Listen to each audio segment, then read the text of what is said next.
Line गयो sir पछि मैले भन्दै लाइन गइहाल्यो ठ्याक्कै मैले फोनै गरेर भन्न लाग्थेँ सरले। मैले रेकर्ड सुरु गरेँ। अब यसलाई गल्ती भएछ हैन। अब यस पछाडिको भए पनि भइहाल्यो नि, केही भएन। ठिक छ, हामी धेरै कुरा गरेका छैनौँ। अहिले देखेको चाहिँ छैन, हेर्नुहोस् त। ल मैले थोरै रिभाइज गरेँ यसलाई। तपाईँलाई मैले अरू कुरा केही पनि भनेको छैन अहिलेसम्म। हाम्रो युनिट नै केमा थियो भन्दाखेरि हाइपोथेसिस टेस्टिङ भनेको थियो। तपाईँ एजुम गर्नुहुन्छ, आफूले केही कुरा एजुम गर्नु चाहिँ तपाईँले गरेको हाइपोथेसिस हो। इन्टेलिजेन्स एजुम्सन भन्छ क्या। अझ तपाईँको क्यापेसिटीले भ्याउने गरी गरिएको अप्टिमल एजुम्सनलाई हामी चाहिँ हाइपोथेसिस भन्छौँ।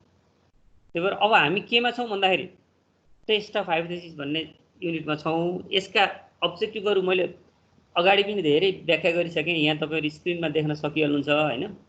अनि त्यसपछि अब यसको डेफिनेसनभित्र जाँदै गर्दाखेरि तपाईँले सोचेको कुरा इन्टेलिजेन्स गेस नै के अरे इस्टिमेसन गेसलाई नै हामी चाहिँ हाइपोथेसिस भनेको हुनाले यसलाई पनि बढी टाइम नदिउँ। अब मैले अघि यहाँ भन्दै थिएँ कि म तपाईँलाई क्वेसन गर्न लागेको, यो नल हाइपोथेसिस भनेको तपाईँले आफूले एजुम गरेको कुरा नै ठिक हो भन्ने एजुम्सन चाहिँ नल हाइपोथेसिस, अथवा त्यो ठिक नहुन सक्छ भन्ने त्यसको विकल्पलाई अल्टरनेटिभ हाइपोथेसिस भनिन्छ भन्ने कुरा मैले यति बेर एक्सप्लेन गरेको, जुन रेकर्ड भएन छ।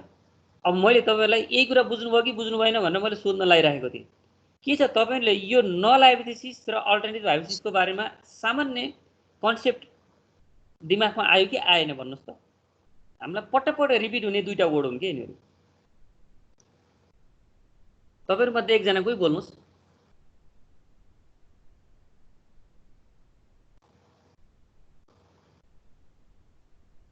खै त तपाईँहरू क्लासमा भए जस्तो देखिएन। अनि मेरो त लाइन गएको थियो सर, म त बल्लै बिचमा आएँ है सर। अहिले कतिजना हुनुहुन्छ? अहिले 20 जना सर। लाइन जाने पनि भइरहेको सर, पानी परिरहेको ठुलो यतातिर। ए जस्तो मैले यति बेर एक्सप्लेन गरेकै के हो भने, तपाईँ हाइपोथेसिसमा हुनुहुन्छ भने तपाईँले कुनै पनि जस्तो रिसर्च गर्न थाल्नुभयो भने यसको रिजल्ट यस्तो आउला भनेर पूर्व अनुमान गर्नुहुन्छ क्या, तपाईँले गेस गर्नुहुन्छ क्या। हो त्यो तपाईँले गरेको एजुम्सन, तपाईँले गरेको एजुम्सन त तपाईँले त दाबी गर्नु पऱ्यो। रिसर्चरले त मैले गरेको एजुम्सन ठिक छ भनेर त दाबी त गर्नु पऱ्यो नि। हो तपाईँले गरेको एजुम्सन ठिक छ भन्ने स्टेटमेन्ट नै नल हाइपोथेसिस हो। मैले माने कि मैले एजुम गरेँ कि कुरा ठिक हो भन्ने तपाईँले दाबी गर्नुहुन्छ, त्यो दाबी गरेको कुरालाई नै नल हाइपोथेसिस भनिन्छ। तपाईँले दाबी गरेको भन्दा फरक पनि त हुनसक्छ रिजल्ट। तपाईँले दाबी गरेको स्टेटमेन्टको वैकल्पिक स्टेटमेन्टहरू ठिक नहुन सक्छ भन्ने के हो एजुम्सनलाई हामी अल्टरनेटिभ हाइपोथेसिस भनिन्छ। यसमा त त्यस्तो कन्फ्युजन छैन नि। छैन सर। अब मैले अगाडि त एउटा इक्जाम्पल पनि दिएको थिएँ जुन रेकर्डमा बसेन्छ। त्यो इक्जाम्पल मैले तपाईँहरूको आफ्नै क्लासको दिएको थिएँ कि जस्तो 52 जना मध्ये मैले डाटा लिँदाखेरि 52 जनाकै डाटा सबैलाई एज सोद्धाखेरि म आफूलाई गाह्रो भयो। अब मैले एजुम गरिदिएँ तपाईँहरूको बारेमा, तपाईँहरूको सालाखाला एज भनेको त्यहाँको मिन एज भनेको 20 होला भनेर मैले एजुम गरिदिएँ। अब मेरो दाबी के हुन्छ, त्यो 20 भनेको ठिक छ, मैले सोचेको कुरा ठिक छ है यो 52 जनालाई भन्ने मेरो दाबी हुन्छ। बेठिक हुन पनि सक्छ। अब बेठिका ठिक भन्नको लागि त्यो भित्रको एउटा सानो स्याम्पल लिएर ल मैले त्यो भित्रको 10 जनाको स्याम्पल लिन्छु, 10 जनालाई त मैले सोधेर एज लिन्छु, त्यसको स्याम्पलिङ मिन निकाल्छु। त्यो स्याम्पल मिनको आधारमा अब मैले कुनै टेस्ट लगाएर, जस्तो टी टेस्ट होला, जेड टेस्ट होला। जेड टेस्ट त स्याम्पल लिँदा 30 भन्दा माथि लिनुपर्छ भन्छ, 30 भन्दा तल भएकोमा टी टेस्ट लगाउनु मिल्छ। टी टेस्ट लगाएर मैले के लिन्छु, अब त्यसको तपाईँहरूको टेस्ट गर्छु क्या मैले गरेको एजुम्सन ठिक हो या होइन भन्ने कुरा। अब त्यो टेस्टले मैले गरेको एजुम्सन ठिक हो भन्ने दिएछ भने अब के हुन्छ, मैले गरेको रिसर्च अर्थात् मैले गरेको एजुम्सन ठिक हो, मेरो रिजल्ट नै त्यही आयो। अब फेरि होइन भन्ने कुरा दिएछ भने अब मैले गरेको कुरा बेठिक रहेछ भनेर कन्क्लुजन लेख्नु पर्यो। अब ती टेस्टहरू कसरी लगाउने भन्ने कुरा त हामी अगाडि जान्छौँ। अहिले मैले बुझाउन खोजेको के हो भने नल हाइपोथेसिस भनेको के, किनकि अब तपाईँलाई हरेक क्वेसनमा नल हाइपोथेसिस र अल्टरनेटिभ हाइपोथेसिस भनेको रिपिट भएको भइ हुन्छ। अब नल हाइपोथेसिसमा के हुन्छ भन्दाखेरि तपाईँले भनेको कुरा नै ठिक हो भन्ने एजुम अघि मैले भने पपुलेसन मिन म्यु इक्वल टु 20 यहाँ म लेखेको छु अगाडि तपाईलाई जुन इक्जाम्पल दिएँ मैले त्यसैको मैले एजुम गरेकै कुरा ठिक हो भन्ने कुरालाई यो म्युले केलाई जनाउँछ भने तपाईहरु सम्पूर्णको एभरेज एज म्यु हो भन्ने यहाँ सिम्बल यो सिम्बल आएको के भन्दा टोटल पपुलेसनको के रे रियल पपुलेसन मिनलाई म्युले जनाएको हुन्छ है हाम्रो जति क्वेशनमा छ त्यो म्युले केलाई जनाएको हुँदाखेरि टोटल पपुलेसनको मिनलाई जनाएको हुन्छ अनि त्यसपछि म्यु नट भनेको के हो रिसर्चरले एजुम गरिएको केमा एजुम गर्छ भन्दाखेरि टोटल पपुलेसनमा एजुम गरिएको मिन हो पपुलेसन मिन नै हो त्यो कस्तो भन्दा एजुम गरिएको पपुलेसनको मिन हो इन्टेलिजेन्स एजुम्सन है यो मैले यो 20 एकछिनलाई मान्नुस् म रिसर्चर भएँ मैले 20 हाम्रो 52 जना मध्ये 20 गेस गरेँ यो गेस गरिएको मिन हो अनि म्यु भनेको रियल तपाईहरुको यथार्थ जे हो त्यही हो अब मेरो दाबी के हो भन्दाखेरि मैले दाबी के गर्छु यो 52 जनालाई नै मिल्छ मैले गरेको एजुम्सन भन्ने नै के रहेछ नल हाइपोथेसिस त्यसो भने म्यु इज इक्वल टु 20 भन्नु नै के हो h0 हो h0 ले केलाई जनाउँछ null hypothesis h0 is equal to mu is equal to 20 यसलाई अरु स्लाइड पनि छ तल अनि त्यस्तै गरी यसका विकल्प के हुन सक्छन् त ल है यो म्यु इज इक्वल टु 20 भन्ने मेरो दाबी भयो अब 20 भन्दा तल हुन पनि सक्छ 20 भन्दा माथि हुन पनि सक्छ अर्थात सिम्पली 20 नहुन सक्छ तपाईले तीनवटा विकल्पहरु छन् के यसका हैन 20 त हुन सक्दैन भन्नु पनि यसको विकल्प हो हैन 20 भन्दा ठूलो छ भन्ने अर्को विकल्प हो हैन 20 भन्दा सानो छ भन्ने कुरा अर्को विकल्प हो भनेपछि अल्टरनेटिभ हाइपोथेसिस हामीसँग तीनटा तरिकाले लेख्न सकिदो रहेछ हैन है यो अल्टरनेटिभ हाइपोथेसिस लेख्दै गर्दाखेरि सिम्पली 20 हुन सक्दैन भन्ने मात्र भन्ने हो भने त्यसलाई टु टेल टेस्ट भन्छ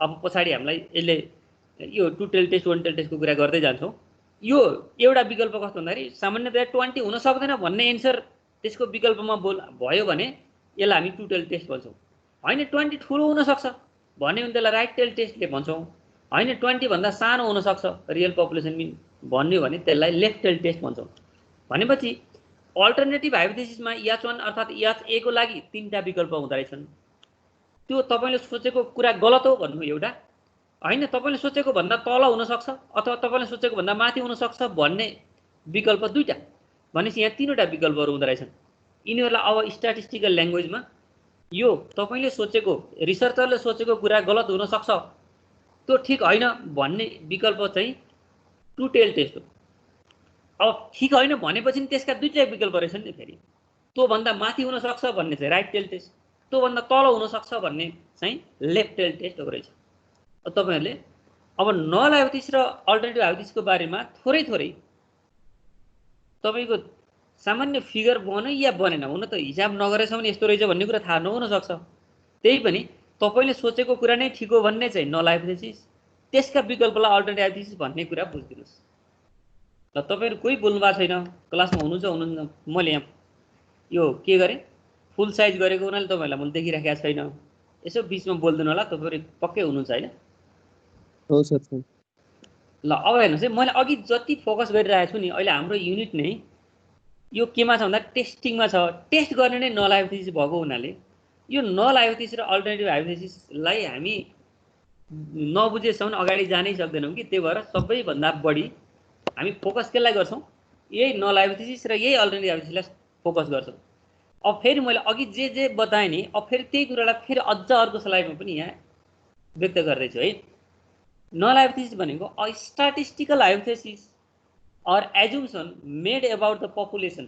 parameter to test its validity for the purpose of possible acceptance is called null hypothesis. अब तपाईलाई सिस्टमेटिक ल्याङ्ग्वेजमा भन्दै गर्दा यसरी भन्न मिल्छ अरे हेर्नुस् है यथार्थ त तपाईले सोचेकै कुरा ठीक हो भन्ने कुरा नै नल हाइपोथेसिस हो त्यसैलाई अब सिस्टमेटिक रूपमा तपाईलाई कहिलेकाहीँ अब यो नल हाइपोथेसिसको बारेमा एक सेन्टेन्स लेख्नु पर्यो भने कहिलेकाहीँ त के हुन्छ के हो type 1 error type 2 error null hypothesis alternative hypothesis यिनीहरुको बारेमा लेख भनेर नोट लेख write down short note about null hypothesis type 1 error type 2 error भनेर पनि तपाईहरुको क्वेशन सोध्न सक्छ के त्यो भएर सुरुमै तपाईहरु अब यसलाई सिस्टमेटिक ल्याङ्ग्वेजमा के लेख्न सक्नुहुन्छ भने a statistical hypothesis or assumption made about the population parameter to test its validity for the purpose of possible acceptance is called null hypothesis. अब त्यो आफूले सोचेको कुरा नै स्वीकार योग्य हुन्छ भनेर पपुलेसन प्यारामिटरमा गरिएको एजुम्सनको भ्यालिडिटी टेस्ट गर्ने हाइपोथेसिसलाई नै नल हाइपोथेसिस भनिन्छ भनेर यहाँ भनेको छ। यो कुरा अब तपाईहरुले बुक हेरे पनि पाउनुहुन्छ त्यहाँ। अब null hypothesis is the hypothesis of no difference. अब यसलाई अर्को तरिकाले के पनि भन्न सकिन्छ भने नल हाइपोथेसिस भनेको हाइपोथेसिस अफ नो डिफरेन्स भनेको मिनिङ के हो भने नि तपाईको रियल पपुलेसनमा मैले यो मिन भनेर भनेको थिएँ।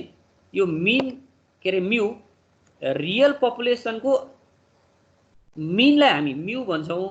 अब तपाईले एजुम गर्नुभयो भने अब एजुम गर्नुभयो भने त्यसलाई म्यू नट भनेर मानिन्छ। अब म्यू भनेकै म्यू नट हो भन्ने तपाईको दाबीलाई नै के भन्छ नल हाइपोथेसिस भनिन्छ भने अघि मैले म्यू नटलाई 20 मानेको थिएँ। समग्रको लागि अब म्यू नै हामी कति हो थाहा छैन कि त्यसलाई हामी म्यू मान्छौँ टेस्ट गर्नको लागि। त्यसकारण अब यसलाई यसो हेर्दै गर्दाखेरि तपाई यस्तो देख्नुहुन्छ नि त जस्तो यहाँ म्यू माइनस म्यू नट भनेको 0 देख्नुभयो कि देख्नु भने तपाईले गरेको एजुम्सन र रियालिटीमा केही पनि फरक छैन। यसलाई अर्को तरिकाले हेर्नु नि यसरी त हेर्न सकिँदो रहेछ नि त। रियल मिनमा तपाईले एजुम गरेको मिन घटाउने हो भने केही पनि बाँकी रहँदैन भनेपछि ठ्याक्कै त्यही रहन्छ। यसरी एजुम गर्नुभयो भने यसलाई हामी नल हाइपोथेसिस भनिँदो रहेछ के। यो null hypothesis is the hypothesis of no difference अरे। तपाईले जे दाबी गर्नुहुन्छ नि त्यो सबै पपुलेसनमा पनि मिल्छ त्यहाँ केही पनि फरक छैन भन्ने दाबीलाई नै नल हाइपोथेसिस भनिँदो रहेछ। अनि null hypothesis denoted by H0। जहिले पनि नल हाइपोथेसिसलाई हामी H0 ले डिनोट गर्छौं। For example there is no difference between sample mean and population mean. अब यसलाई भन्ने बेलामा ल्याङ्ग्वेजमा यसरी पनि भन्न सकिन्छ। अब तपाईले यहाँ स्याम्पल मिन लेखिएको छ यसलाई there is no difference between assumed mean and population mean भन्नुपर्छ है। मैले यहाँ स्याम्पल मिन लेखेको छु यो मैले सच्याउँछु पछाडि। यो स्याम्पल मिन र के अरे पपुलेसन मिनको बीचमा केही पनि फरक छैन भन्नुभन्दा पनि यसलाई हामी एजुम गरिएको मिन र पपुलेसन मिन बीचमा केही पनि फरक छैन भन्ने हो है। यहाँ mu equal to mu naught. यो mu equal to mu naught भएको केस भनेको के भन्दा यो रियल पपुलेसन मिनलाई म्यू भनियो अनि एजुम गरेको पपुलेसन मिनलाई म्यू नट भन्यो भने mu equal to mu naught भन्नु नै के हो यसको के अरे नल हाइपोथेसिस हो। यसलाई यसरी जनाइन्छ। हेर्नुस् यो सिस्टम सिकाउनलाई मात्र यो सेन्टेन्स राखेको। H0 such that mu equal to mu naught भन्यो भने यो के हो त अरे नल हाइपोथेसिस के रहेछ mu equal to mu naught भनेर नल हाइपोथेसिस लेखियो। अथवा यसलाई अर्को तरिकाले H0 such that mu minus mu naught is equal to 0 यो तरिकाले पनि लेख्न सकिन्छ यसको नल हाइपोथेसिस। त्यस्तै गरी यसको एउटा सिंगल मिन टेस्ट गरेमा नल हाइपोथेसिस यस्तो हुन्छ किनभने हाम्रो त विभिन्न टेस्टहरु छन् नि त। अब दुईवटा मिन टेस्ट गर्नु छ भने त्यो दुईटा मिन जस्तो हामीसँग दुईटा ग्रुप बनाएर यो दुईटा ग्रुपबाट आउने रिजल्ट एउटै हो भन्ने दाबी गर्न त सकिन्छ। हो त्यो पहिलोबाट आउने मिन र दोस्रोबाट आउने मिन एउटै छ भन्ने दाबी गर्यो भने अब डिफरेन्स अफ टु मिन के दुईवटाको मिन बराबर छ भन्ने दाबी नै के हो यो difference of two mean test difference of two mean approach अन्तर्गत यसरी पनि नल हाइपोथेसिसलाई मान्न सकिन्छ। जस्तो सिंगल मिन टेस्ट गर्नु पर्यो भने आफूले एजुम गरेको र त्यो रियालिटी केही पनि फरक छैन भन्ने। डिफरेन्स अफ टु मिन हो भने दुईटा ग्रुपको बीचमा केही नि अन्तर छैन भन्ने हामीले एजुम गर्न सक्छौं। त्यसकारण यसलाई दोस्रो तरिकाको के हो यो difference of two mean test difference of two mean approach भित्रको नल हाइपोथेसिस यसरी हामी क्लेम गर्न सक्छौं। अनि त्यस्तै गरी researchers claim in his or her assumption is the null hypothesis. अब यही हो सबैभन्दा रिसर्चरको क्लेम नै नल हाइपोथेसिस हो। द लेट द पपुलेसन अब यो तपाईहरुलाई एक्जाम्पल मैले बोलिरहेको एक्जाम्पल यहाँ लेखिदिएको। Let the population mean age of the students MBS first is mu the sample mean of 10 students यसलाई स्याम्पलको ठाउँमा इज 20 इयर्स।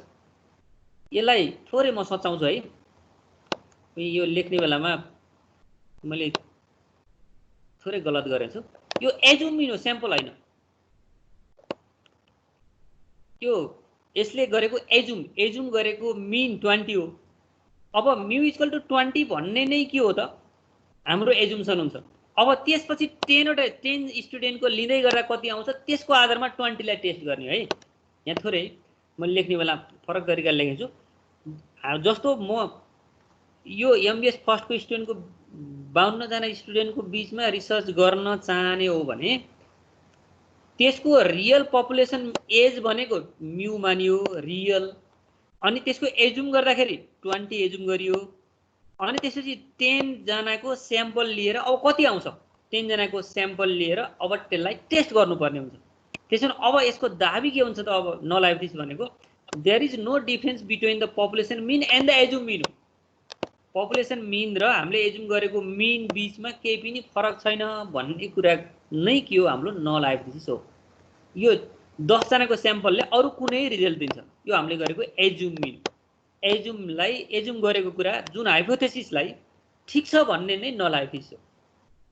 आखिर हाइपोथेसिस भनेको त एजुम्सन न हो, एजुम्सन नै ठीक छ भन्ने एप्रोच नै के हो नल हाइपोथेसिस हो भनेर यो एउटा एक्जाम्पल यहाँ राख्यो। अब यसको अझ एक स्टेप अगाडि बढौँ। यसको ठाउँमा फेरि अल्टरनेटिभ हाइपोथेसिस भयो के गर्नु त, यसैको ठिक्क विकल्पहरू हुन् क्या। A complementary hypothesis to the null hypothesis call the alternative hypothesis. अब यसको डिफाइनै गर्नु पर्यो भने नल हाइपोथेसिसको कम्प्लिमेन्ट्री अर्थात् यसका अरू विकल्पहरू छन् भने तिनीहरूलाई हामी अल्टरनेटिभ हाइपोथेसिस भनिन्छ भन्ने। Alternative hypothesis is call the hypothesis of the difference. अगाडि नो डिफरेन्सको भनेको थियो, null hypothesis is the hypothesis of no difference भनेको थियो। अहिले alternative hypothesis is the hypothesis of difference अरे। अब फरक छ भन्ने एप्रोच हो क्या, फरक छैन भन्ने नल भयो भने त्यसको विकल्प भने फरक छ भन्ने हुनु पर्यो। It is denoted by H1 अर H ए। अब यसलाई कि H1 ले जनाइन्छ हैन भने HA ले जनाइन्छ। नल हाइपोथेसिस पहिला केले जनाएको थियो नललाई भन्दा H0 ले जनाएको थियो। अल्टरनेटिभ हाइपोथेसिसलाई H1 अर्थात् HA ले जनाइन्छ। यो सिम्बल भयो।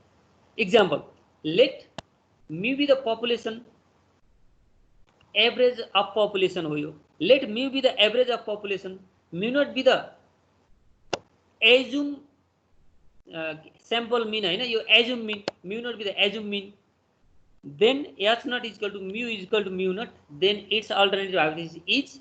अब यसमा यो सैंपल भन्ने वर्ड लेखेको छु मैले प्रत्येकमा, यो एजुम भन्ने हो, यो म्यू नट एजुम मीन हो।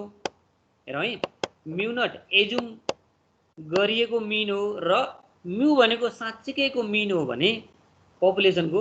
अब हामीले अहिलेको विकल्पहरू के हुन्छ दाबी null hypothesis mu equal to mu naught भन्ने हुन्छ भने त्यसका विकल्पहरू एउटा mu is not equal to mu naught भन्ने हुन सक्छ पहिलो दाबी। दोस्रो के हुन सक्छ mu is less than mu naught भन्ने हुन सक्छ। तेस्रो दाबी mu is greater than mu naught भन्ने हुन सक्छ। यहाँ पहिलोले टु टेल टेस्टलाई जनाउँछ, दोस्रोले लेफ्ट टेल टेस्टलाई जनाउँछ, तेस्रोले राइट टेल टेस्टलाई जनाउँछ।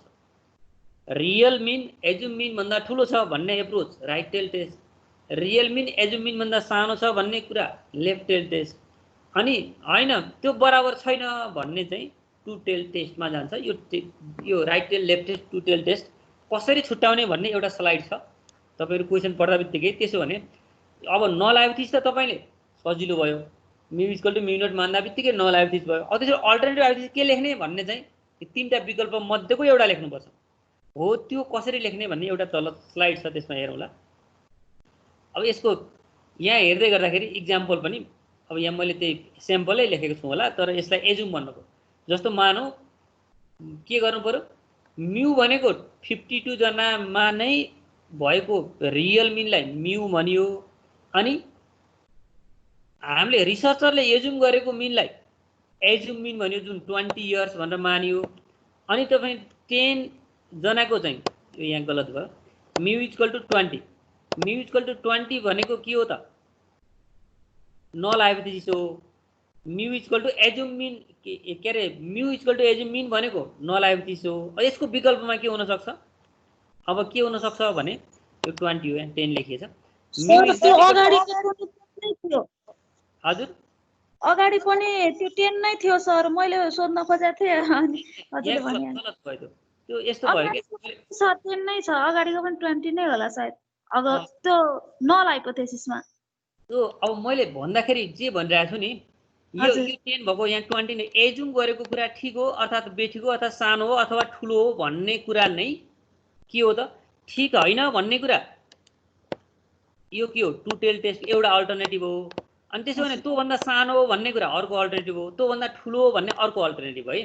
त्यो भनेको के त हामीले एजुम गरेको मिन क्या, एजुम गरेको भन्दा रियालिटीमा बढी छ, एजुम गरेको भन्दा रियालिटीमा कम छ, अथवा एज्युम गरेको कुरा ठिक होइन भनेको कम नि हुन सक्छ बढी नि हुन सक्छ दुईटै अल्टरनेटिभ भनेको इज नट इक्वल टु एक ठाउँमा इज नट इक्वल टु अर्को ठाउँमा लेस देन अर्को हामीसँग विकल्प 3टा भन्दा छैन अब यसमा यो थोरै मैले हिजो हतारमा गराउँदै गर्दाखेरि अलिकति यो तलमाथि पर्छ स्याम्पलको एज्युमको ठाउँमा स्याम्पल लेखिएछ यो 2010 अलिअलि यो फरक परेछ यसलाई म सच्याएर भनेको छु त्यही अनुसार बुझ्दिनुहुन्छ तपाईहरु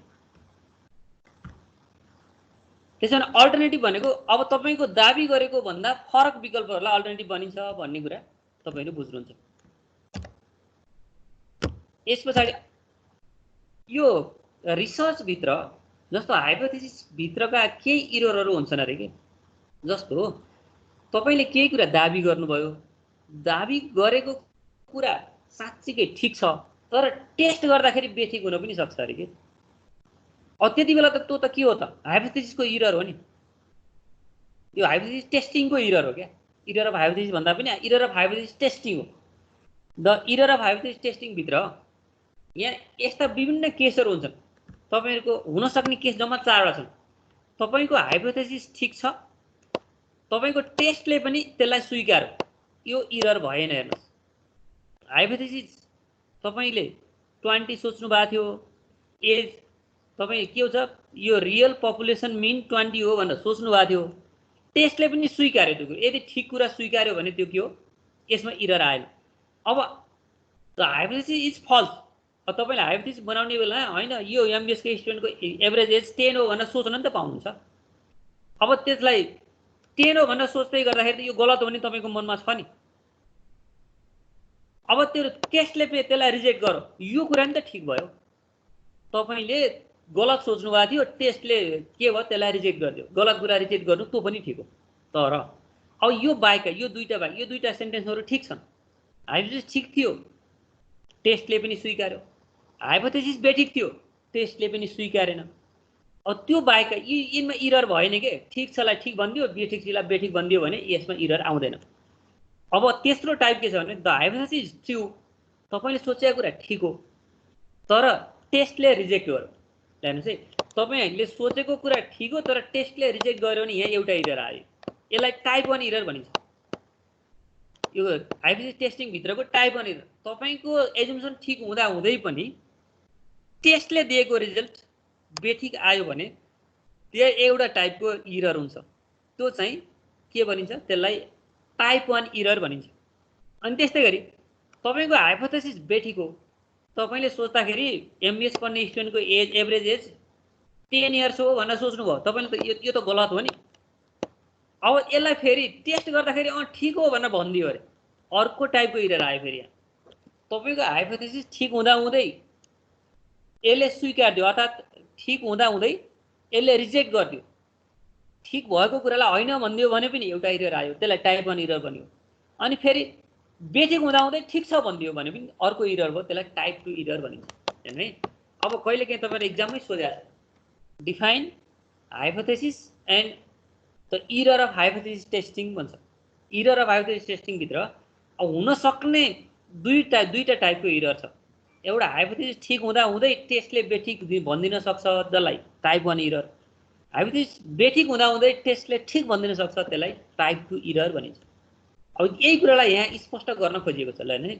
ओब्भियसली the last two possibilities list two error यी अन्तिमका दुईटा पोसिबिलिटी भनेको इररतिर जान्छन् किनभने माथिको ठीकलाई ठीक भन्दिनु बेठिकलाई बेठिक भन्दिनु त ठीक हो त्यसमा इरर आउँदैन त्यो बाहेकको ठीकलाई बेठिक भन्नु अर्थात् बेठिकलाई ठीक भन्नु चाहिँ इरर हो अनि यही कुरा यहाँ भन्यो rejecting null hypothesis when it is true is called type 1 error accepting null hypothesis when it is false it is type 2 error के छ यसमा तपाईहरुको कन्सेप्ट क्लियर हुन्छ तपाईहरु एक दुईजना बीचमा बोल्नुस् ल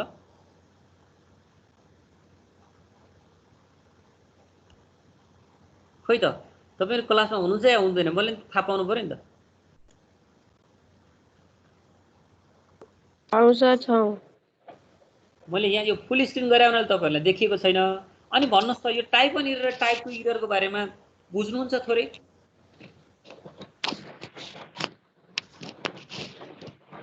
गर्दै गएपछि बुझेला नि सर भनेपछि आज त अचम्म लागिरहेछ हो एकदम ल ठिक छ नौलो यसलाई भाषा। कम्तीमा तपाईहरु हिसाब गर्न खोजिसक्यो लाइभ बसेपछि अनि फेरि एकपटक यसलाई सुन्नु होला अनि त्यसपछि हैन ठिकै कुरा रहेछ भन्ने कुरा बुझ्नुहुन्छ तर आज त नितान्त जस्तो हामी सुरुमा एबीसीडी पढ्ने बेलामा पनि के लेख्दाखेरि कहाँ सजिलो भएको थियो र अलि पछाडी चाहिँ अहिले त्यस्तो एबीसीडी लेख्न लगाएर हामीलाई हेप्ने भन्ने तहमा पुग्छौ नि त 2-3 क्लासमा पुग्दै गर्दाखेरि त्यो कन्डिसन अलि पछाडी आउँछ होला ल अहिले मैले एकदम सबै नौलो भइरहेछ के अहिले चाहिँ सबै जे छन् अझ विशेष गरी आज क्लास छुट्यो भने त भोलिबाट त झन् अझ तपाईलाई के हो अचम्म हुन्छ अब यहाँ तपाईको सोचाइ जे छ नि सही सोच्नु भएको थियो टेस्टले गलत दियो भने एउटा इरर त्यो भनेको टाइप 1 इरर रहेछ तपाई गलत सोच्नु भएको थियो टेस्टले चाहिँ ठीक छ भन्दियो भने त्यो अर्को इरर हो त्यसलाई टाइप 2 इरर भनिन्छ यहाँ दुईटा टाइपको इरर मात्र बताउँदै थिए मैले अब त्यही कुरालाई थोरै यहाँ पनि डिफाइन गरिएको छ यहाँ इरर दुईटा टाइपको हुन्छ टाइप 1 इरर टाइप 2 इरर अब के गरिन्छ भन्दाखेरि टाइप 1 इररलाई अल्फाले जनाइन्छ टाइप 2 इररलाई बीटाले जनाइन्छ भन्ने कन्क्लुजन छ यसमा अरु केही पनि छैन अघि मैले माथि जे भने यो स्लाइडमा पनि त्यहाँभन्दा अरु केही छैन टाइप 1 इररलाई अल्फाले जनाइन्छ टाइप 2 इररलाई बीटाले जनाइन्छ यसको सिम्बल मात्र छ नि अरु कुरा सबै त्यही माथि जे भन्यो त्यही नै हो तपाईले ठीक सोच्दा सोच्दै बेठिक भन्दियो टेस्टले भने त्यसलाई फर्स्ट इरर टाइप 1 इरर अनि त्यस्तै गरी अब तपाईले बेठिक सोच्नु भएको थियो तर चाहिँ टेस्टले ठीक भन्दियो भने त्यसलाई टाइप 2 इरर भनिन्छ जसलाई बीटाले जनाइन्छ अगाडिकोलाई अल्फाले जनाइन्छ भनेर सर यसो अगाडिको स्लाइड लगाइदिनु न यसो कुन इरर अफ हाइपोथेसिस हो यो हजुर त्यो भन्दा अगाडि यो भन्दा अगाडि ल भन्नुस् भयो सर यहाँ थोरै गलत छ है मैले अघि भनेको थिए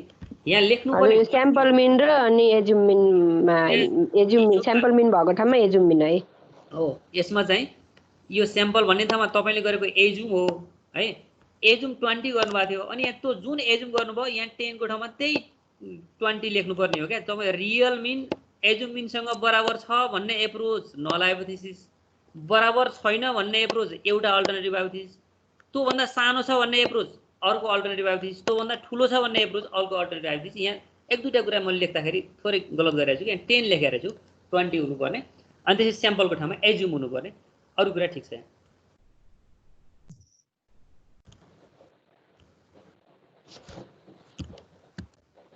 अब हामी यहाँनिर पुगेका थियौँ लेभल अफ सिग्निफिकेन्स हेर्नुहोस् है अब यो त पहिला पनि तपाईहरु नर्मल डिस्ट्रिब्युसन पढ्ने बेलामा लेभल अफ सिग्निफिकेन्स भन्दा नि त्यहाँ रिजेक्सन एरिया भनेर पढ्नु भएको थियो त्यहाँ लेभल अफ सिग्निफिकेसन 5% राख्नु भएको थियो हैन 10% 20% यसले केलाई जनाउँछ भने तपाईले मान्नुहोस् 52 जना स्टुडेन्टको लागि एउटा रिजल्ट निकाल्दै हुनुहुन्छ त्यो रिजल्ट निकाल्दै गर्दाखेरि स्याम्पल लिनुभयो त्यो स्याम्पल लिएर अहिले त्यो स्याम्पलबाट आएको रिजल्टले सबैलाई मिल्दाखेरि कतिसम्मलाई मिल्यो भने अब त्यो तपाईले त्यो स्याम्पलको रिजल्टलाई भ्यालिड गर्ने त कति % सम्मलाई मिल्यो भने सबैलाई मिल्छ भन्ने त छैन नि त स्याम्पलबाट लिएको त 100% लाई मिल्यो भने त त्यहाँ त के हुन्छ सिग्निफिकेन्स लेभल नै 0 हुन्छ यसको अर्थ त्यो सबैभन्दा उत्तम तपाईको रिजल्ट आउँछ अब त्यो हामीले त्यस्तो एजुम गर्दैनौं किनभने सबैले स्याम्पल लिँदा बित्तिकै 100% एक्युरेट हुन्छ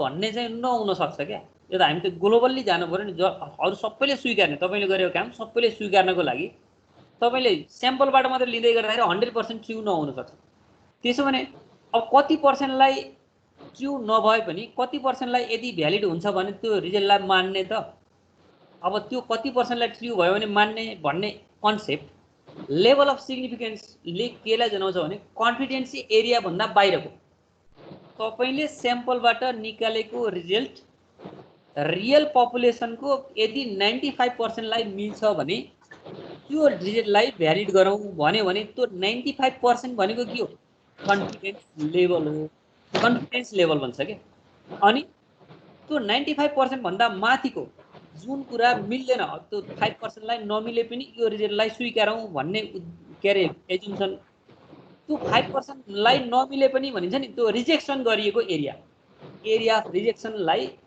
सिग्निफिकेन्स लेभल भनिन्छ जुन कुरा रिजेक्ट गरिएको छ नल हाइपोथेसिस रिजेक्ट गरिएको एरिया नल हाइपोथेसिस एक्सेप्ट गरिएको एरियालाई हामी के भन्छौं सिग्निफिकेन्स एकछिन है गलत बोल्दैछु यहाँ त सिग्निफिकेन्ट र इन्सिग्निफिकेन्टले केलाई जनाउँछ भन्दा रिजेक्ट गरिएकोलाई सिग्निफिकेन्स एरिया भनिन्छ अनि एक्सेप्ट गरिएकोलाई इन्सिग्निफिकेन्ट एरिया भनिन्छ है। सिग्निफिकेन्स एरिया भनेकै के हो? रिजेक्सन गरिएको एरिया हो। त्यो जति प्रतिशतलाई तपाईको रिजल्ट मिल्दैन नि हो त्यो एरियालाई हामी सिग्निफिकेन्स एरिया भनिन्छ। त्यसो भने रिजेक्ट गरिएको नलाएपछि रिजेक्ट गरेको तपाईले गरेको एजुम्सन र रिजेक्ट भएको एरियालाई के भनिन्छ भन्दाखेरि सिग्निफिकेन्स एरिया भनिन्छ अथवा रिजेक्टेड एरिया भनिन्छ अथवा त्यसलाई के अरे क्रिटिकल एरिया अथवा रिजन भनिन्छ।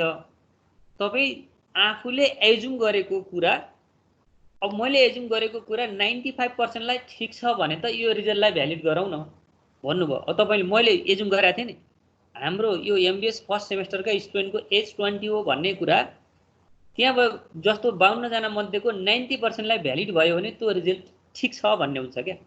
अब त्यो 52 जना मध्ये 95% लाई ठीक छ भन्ने कुरा के अरे 95% लाई भ्यालिड भयो भने त्यो त्यसलाई कन्फिडेन्स एरिया भनिन्छ। 95% लाई मिल्यो भने त्यो एरियालाई कन्फिडेन्स एरिया भनिन्छ। अब त्यसपछि त्यहाँ बाहेकको जतिलाई मिलेको छैन नि त्यसलाई हामी सिग्निफिकेन्स एरिया भनिन्छ। त्यो नमिलेकोलाई सिग्निफिकेन्स एरिया भन्दो रहेछ अर्थात् रिजेक्सन एरिया भनिन्छ अथवा क्रिटिकल एरिया भनिन्छ त्यसलाई। अब एरिया अफ रिजेक्सन पनि भनिन्छ। रिजेक्ट गरेको एरिया तिनीहरूलाई नमिले पनि ठीक छ यति धेरै जनालाई मिल्छ भने यो रिजल्टलाई भ्यालिड गरौँ भन्ने तरिकाले अगाडि जाँदै गर्दा त्यो भ्यालिड गरेकोलाई के गरियो confidence area level of confidence भन्छ। अनि भ्यालिड गरे भन्दा बाहिर त्यसलाई अस्वीकार गरिएको क्षेत्रलाई लेभल अफ सिग्निफिकेन्स भन्छ। त्यसो भने कहिलेकाहीँ तपाईहरु क्वेशन गर्दै गर्दाखेरि hence the test is significance भनेर लेख्यो भने के बुझ्नु पर्ला? टेस्ट सिग्निफिकेन्ट भयो भन्यो भने हैन टेस्ट त के हुन्छ नलाएपछि रिजेक्ट भयो भन्ने बुझ्नुहुन्छ नि तपाईहरु। फेरि यहाँ कहिलेकाहीँ क्वेशन के त्यो सिग्निफिकेन्ट भनेको त राम्रो होला भन्ने हाम्रो दिमागमा परिराखेको छ क्या। ओ सिग्निफिकेन्स भनेको त के हो त यो त स्वीकार्ने हो भने जस्तो लाग्छ। तर यहाँ यो युनिट भित्र के भनेको छ hence the test is significant भन्यो भने तपाईले के बुझ्नु होला नलाएपछि इज रिजेक्टेड। तपाईले सोचेको कुरा चाहिँ रिजेक्ट भएको एरिया हो भन्ने बुझ्नुहुन्छ। सिग्निफिकेन्सले रिजेक्ट भन्ने बुझाउँदो रहेछ भन्ने कुरा बुझ्नुस्। अब लेभल अफ सिग्निफिकेन्स भने के रहेछ रिजेक्सन एरिया रहेछ। त्यो जनरली क्वेशनले आफै दिएको हुन्छ कति पर्सेन्टलाई अस्वीकार गरेमा यो रिजल्ट भ्यालिड हुन्छ भन्ने कुरा क्वेशनले आफै दिएको हुन्छ। यदि दिएन भने त्यो नदिएको बेलामा जहिले पनि हामी 5% लाई राखेर क्याल्कुलेट गर्छौं। यो कुरा तपाईले आफै बुझ्नुपर्छ है। त्यसकारण यहाँ के भनेको छ भने the most commonly use level of significance is 5%। क्वेशनले तोकेको छ भने तोकेको कुरा तोकेको छैन भने 5% राख्ने चलन छ। यो लेभल अफ सिग्निफिकेन्स सधैँ दिन्छ भन्ने छैन। क्वेशनमा दिएन भने त्यो 5%। 5% लाई अस्वीकार गर्दै गर्दै नि अरूलाई मिल्छ भने मानौं भन्ने एप्रोच हो। त्यसकारण अब यो हामीले टाइप 2 इररको भन्दा नि टाइप 1 इररको बारेमा अलि बढी एक्सप्लेन गर्दै छौं। यहाँ जुन अल्फा भनेको थियो नि अब ठीक छ अल्फा इक्वल टु 5% हुँदा हुँदै पनि त्यो रिजल्टलाई मान्यता दिउँ भन्ने एप्रोच अनुसार हामी अगाडि जान्छौं। अब यहाँ अहिले अरु धेरै कुरा नबुझौं। सिग्निफिकेन्सी अफ एरिया अफ सिग्निफिकेन्सी भन्यो भने त्यो रिजेक्सन एरिया रहेछ भन्ने बुझ्दिनुस्। अनि त्यसैमा एरिया अफ इनसिग्निफिकेन्सी भन्यो भने अथवा त्यसलाई के भन्छ एक्सेप्टेन्स गरेको एरिया भन्ने बुझ्नुस्। रिजल्ट भ्यालिड भएको एरियालाई इनसिग्निफिकेन्ट भन्दो रहेछ। रिजल्ट इनभ्यालिड भएको एरियालाई सिग्निफिकेन्ट भन्दो रहेछ। अब यसको मिनिङ फेरि ठिक नल हाइपोथेसिसको ठिक उल्टो अल्टरनेटिभ हाइपोथेसिस हो भने hence the test is significant भन्यो भने यसको रिजल्ट के हुन्छ अल्टरनेटिभ हाइपोथेसिस एक्सेप्टेड भन्ने बुझ्नु होला नि। फेरि टेस्ट इज सिग्निफिकेन्ट भन्यो भने null hypothesis is rejected but alternative hypothesis accepted. Null हाइपोथेसिसको उल्टो पार्ट त स्वीकारेको हो नि त। नल हाइपोथेसिसको उल्टो पार्टलाई अल्टरनेटिभ हाइपोथेसिस भन्थ्यौं भने अब नल हाइपोथेसिस स्वीकार्यो भने त्यसलाई इनसिग्निफिकेन्स भनिन्छ। नल हाइपोथेसिस अस्वीकार गर्यो भने सिग्निफिकेन्ट भनिन्छ। अब फेरि ठिक उल्टो null hypothesis is significant test is significant भनेको null hypothesis is rejected. Null hypothesis rejected भनेको फेरि अल्टरनेटिभ हाइपोथेसिस एक्सेप्टेड। नल आएपछि रिजेक्ट भन्नुको अल्टरनेटिभ आएपछि एक्सेप्टेड भन्ने कुरा बुझ्नु होला। अनि टेस्टेड इन्सिग्निफिकेन्ट भन्यो भने नल आएपछि एक्सेप्टेड बट अल्टरनेटिभ आएपछि इज रिजेक्टेड। यो पछाडि क्वेसनमा काम लाग्ने कुराहरू लिनु। सिग्निफिकेन्स एरिया भनेको रिजेक्सन एरिया रहेछ, के को भन्दाखेरि नल आएपछि यसको रिजेक्सन एरिया हो। यति कुरा याद गर्नुहोस्, यहाँबाट अरू धेरै कुरा याद गरिराख्नु पर्दैन। सिग्निफिकेन्सीले नल आएपछि रिजेक्ट गरेको एरियालाई जनाउँछ भन्ने कुरा याद भयो भने अब यो स्लाइडको उद्देश्य पुरा हुन्छ। यस पछाडि वान टेल टेस्ट र टु टेल टेस्ट भन्छ क्या। अब तपाईँले त्यो रिजेक्सन गरेको एरिया, अघि हामी सिग्निफिकेन्सी एरिया भन्यो नि, रिजेक्सन गरेको एरियालाई तपाईँ राइटतिर मात्र, जस्तो अघि मैले एज लिँदै गर्दा 20 एज गरेको थिएँ, कतिपय 21 र 22 रहेछ, उहाँहरूलाई मात्र फ्याँक्दिउँ न। जस्तो केही अन्तिमको 5% लाई नमिल्ने भयो क्या। अन्तिमको 5% भनेको 2-3 जनालाई त्यो एज नमिल्ने भयो। नमिल्ने भयो भने त्यो 2-3 जनालाई मात्र के अरे छोडिदिउँ, अरूलाई त सबैलाई मिल्यो नि भन्ने एप्रोच के हो भन्दाखेरि यो वान टेल टेस्ट मध्येको राइट टेल टेस्ट हो। हेर्नु है, यहाँ वान टेल टेस्टमा दुईटा टेल टेस्ट हुन्छ क्या, दुईटा तरिकाले हेरिन्छ। त्यो अस्वीकार गरेको एरिया अन्तिममा मात्र फ्याँकौँ, यो किन भन्दा राइटतिरको अन्तिमतिर मात्र 5% फ्याँक्यौँ भने यसलाई राइट टेल टेस्ट। अब यो राइटतिर मात्र होइन, अब लेफ्टतिर मात्र 5% फ्याँक्यौँ भनेपछि सुरुको 2-3 जना साह्रै थोरै उमेर भएको रहेछ, तिनलाई फ्याँक्ने हो भने अरू सबैलाई मिल्दो रहेछ भन्ने एप्रोच। त्यो सुरुको 5% लाई यतापट्टि फ्याँक्यौँ भने त्यसलाई फेरि के भनिन्छ, लेफ्ट टेल टेस्ट। भनेपछि रिजेक्सन त्यो जुन अस्वीकार गरेको क्षेत्र छ नि, रिजल्ट नमिल्ने क्षेत्र, त्यो लेफ्टतिर रहेछ भने त्यसलाई लेफ्ट टेल टेस्ट, त्यो राइटतिर मात्र रहेछ भने त्यसलाई राइट टेल टेस्ट। यसैले यिनीहरूलाई वान टेल टेस्ट भनिन्छ। एकातिर मात्र त्यसको फ्याँकिएको पुच्छाहरू हुन्छ भनेको वान टेल, राइटतिर पुच्छार रहेछ भने राइट टेल, लेफ्टतिर रहेछ भने लेफ्टतिर फ्याँकिएको रहेछ भने लेफ्ट टेल। यो वान टेलभित्र दुईवटा टेल भयो। त्यो मध्ये रिजेक्सन गरिएको पार्ट कहाँ रिजेक्ट गर्ने हो त? टपमा रिजेक्ट गर्ने हो कि बटममा रिजेक्ट गर्ने हो? टपमा रिजेक्ट गरिएको रहेछ भने राइट टेल टेस्ट, बटममा रिजेक्ट गरिएको रहेछ भने त्यसलाई लेफ्ट टेल टेस्ट।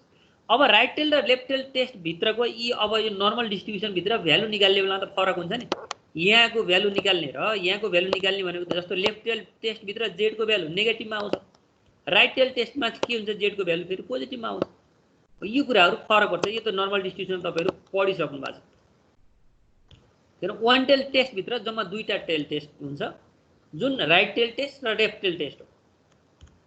यो टेल टेस्ट जुन लेफ्ट टेल टेस्ट भयो एउटा भ्यालु हुन्छ, राइट टेल टेस्ट भ्यालु भयो अर्को भ्यालु हुन्छ, टु टेल टेस्ट भयो फेरि अर्कै भ्यालु हुन्छ। त्यो अब त हामी तल क्वेसनमा जाँदाखेरि थाहा पाउँछौँ। जस्तो यसमा हेर्नुहोस्, यो लेफ्ट टेल टेस्ट अर्को रिजेक्सन एरिया लेफ्टतिर भयो भने यसलाई हामी के भन्छौँ, लेफ्टतिर 5% फ्याँक्यौँ भने यो लेफ्टतिर फ्याँक्योलाई हामी लेफ्ट टेल टेस्ट भन्छौँ। राइटतिर फ्याँक्यौँ भने त्यसलाई राइट टेल टेस्ट हो। यो फ्याँकिएको एरियालाई बल्ल अल्फाले जनाइन्छ क्या। अल्फा भनेको रिजेक्सन गरेको एरिया, सिग्निफिकेन्ट लेभल अल्फा हो। त्यो अल्फाले केलाई जनाउँछ भन्दा जुन क्षेत्र अस्वीकार गरिएको छ हो त्यो क्षेत्रलाई हामी के जनाउँछौँ, अल्फाले जनाउँछ, रिजेक्सन एरिया। योभन्दा पछाडिको तपाईँहरूको क्लास छ कि छैन? हो सर, जोन सरले फोन गरिरहनु भएको छ। हो र, एकैछिन अझ 5 मिनट पक्नुहोस् है। यो two tail test, two tail test भनेको फेरि त्यो 5% अस्वीकार गरेकोमा आधा राइटतिर फ्याँकौँ आधा लेफ्टतिर फ्याँकौँ। जस्तो 2.5% राइटतिर, 2.5% लेफ्टतिर। त्यही भएर जस्तो वान टेल टेस्टमा सिङ्गे अल्फा लेफ्टतिर अल्फा फ्याँकौँ अथवा राइटतिर अल्फा फ्याँकौँ भन्ने हुन्छ। वान टेल टेस्टमा राइट टेल टेस्ट हो भने राइटतिर सबै फ्याँकौँ, लेफ्ट टेल टेस्ट हो भने लेफ्टतिर सबै फ्याँकौँ भन्ने हुन्छ। अब फेरि टु टेल टेस्ट हो भने त्यही अल्फालाई बाँडेर दुईवटा पार्टमा, त्यो भनेको कस्तो भने आधा राइटतिर फ्याँकौँ आधा लेफ्टतिर फ्याँकौँ भनेपछि यो अल्फा बाई 2 है। यो टोटल गरेर बल्ल अल्फा हुन्छ। यतापट्टि अल्फा बाई 2, यतापट्टि अल्फा बाई 2, लेफ्टतिर अल्फा बाई 2 र राइटतिर अल्फा बाई 2। यसलाई हामी टु टेल टेस्ट भन्छौँ। अब अगाडि मैले लेख्ने बेलामा के लेखेको थिएँ भने जस्तो मैले मान्ने बेलामा mu is less than mu not, हेर्नुहोस् है, mu is less than mu naught भन्यो भने यसलाई हामी लेफ्ट टेल टेस्ट भन्छौँ। अनि फेरि mu is greater than mu naught भन्यो भने त्यसलाई हामी राइट टेल टेस्ट भन्छौँ। अनि mu is not equal to mu naught भन्यो भने त्यसलाई हामी टु टेल टेस्ट भन्छौँ। त्यो अल्टरनेटिभ हाइपोथेसिसमै हो तपाईँहरू झुकिने। अब कुन चाहिँ हाइपोथेसिस मान्ने कसरी भन्ने कुरा हामीलाई केही वर्डहरू हुन्छन्, कम्पेरिटिभ वर्डको आधारमा अगाडि जान्छौँ। तर अहिले हामी के बुझ्नु पऱ्यो भने वान टेल टेस्टभित्र दुईवटा टेलहरू छन्, एउटा लेफ्ट टेल छ, अर्को राइट टेल छ, अर्को टु टेल, सरी वान टेलभित्र जम्मा दुईवटा left tail right tail. Left tail भनेको के रहेछ, एजुम गरिएको भन्दा रियालिटीमा कम हुनसक्छ। राइट टेल भनेको के रहेछ, एजुम गरिएको भन्दा रियालिटीमा बढी हुनसक्छ भन्ने एप्रोच। अनि अब त्यसपछि टु टेल टेस्ट भने के त हुनसक्छ त भने एजुम गरिएको कुरा ठिक नहुनसक्छ, बढी पनि हुनसक्छ अथवा कम पनि हुनसक्छ भनेको दुवैतिर, राइटतिर पनि फ्याँक्दिउँ लेफ्टतिर पनि फ्याँक्दिउँ। यो टु टेल टेस्ट चाहिँ दुवैतिर फ्याँकिएको हो भन्ने कुरा तपाईँहरू याद गर्नुहुन्छ। त्यही भएर अब जस्तो example of one and two tail भनेपछि यहाँ कस्तो छ भन्दा a happy dog will it more or yes or no. अब खुसी भएको कुकुरले धेरै खाना खान्छ भन्ने कुरा यहाँ धेरै थोरैको कुरा आयो क्या, उसले धेरै खान्छ भन्ने कुरा भयो। अब यहाँ mood affect the aptitude of dog भनेपछि अब डग खाना धेरै खाने अर्थात् थोरै खाने कुरामा त मुडमा भर पर्छ भन्यो भने त्यो मुड भने के त, कहिले चाहिँ ह्याप्पी मुडमा भने धेरै खान्छ होला, अनि फेरि त्यो स्याड मुडमा भने थोरै खान्छ होला, धेरै थोरै छुट्टिएन नि। यो मोडमा भर पर्छ, यो कुकुरको मोडमा भर पर्दो रहेछ भन्ने कुरा यहाँ मुड भन्ने आयो, यसले के भयो छुट्टिएन क्या, बढी खाने अर्थात् कमी खाने भने छुट्टिएन, यो मुडमा भर पर्ने भयो। अब फेरि यतापट्टि ह्याप्पी मुड भन्दा बित्तिकै यसले बढी खान्छ भन्ने जना त्यसो भने बढी कमी भनेपछि के हुने भयो, यो वान टेल हो।